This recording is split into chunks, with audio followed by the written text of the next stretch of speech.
اتفضل طيب يا شيخ وقتي. حازم. طيب في وانت صحيح كده انت مسلم كده معاك 50 ثانية زيادة.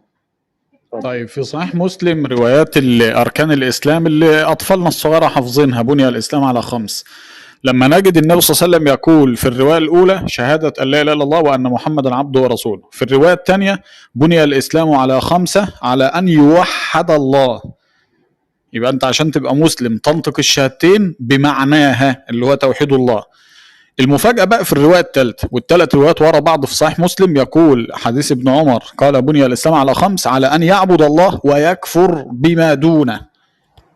يبقى أنت عشان أصلا تحقق الإسلام لابد أن تكفر بما يعبد من دون الله. ففرضية انه يقول انه والله في شخص جهل عبادة الله وحده لا شريك له وظن ان البدوي يجوز ان يعبد بالدعاء والذبح والنذر.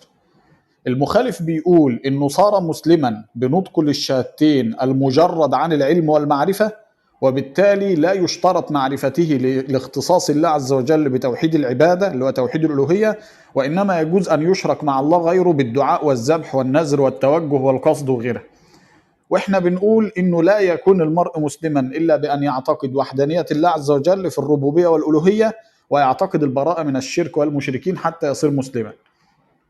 وإلا فيتضمن القول ده انه يجوز ان يدخل عباد الاصنام في الاسلام حتى وان جهلوا بطلان عبادة الاصنام والاوثان، وده مناقض للادله اللي قلناها علشان ما نقعدش نعيدها، ويكفي فيها حديث النبي صلى الله عليه وسلم من قال لا اله الا الله وكفر بما يعبد من دون الله.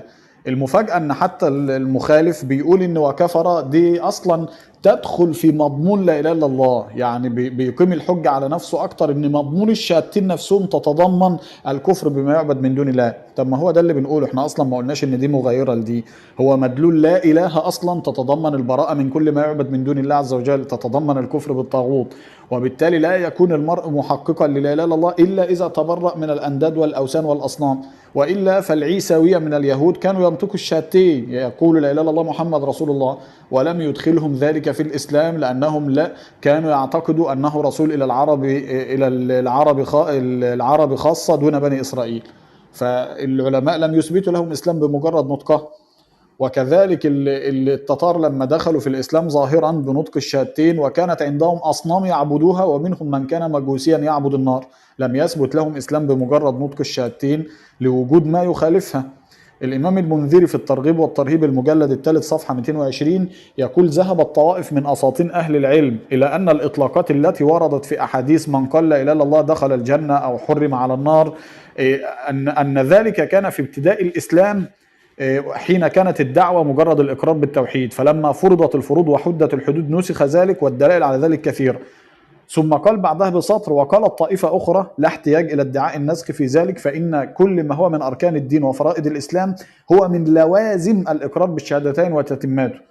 يبقى مسألة إن من قال لا إله إلا الله يشترط فيها أن يكون معتقد لمعناها، يكون عنده قبول وانقياد لما تقتضيه من تحقيق التوحيد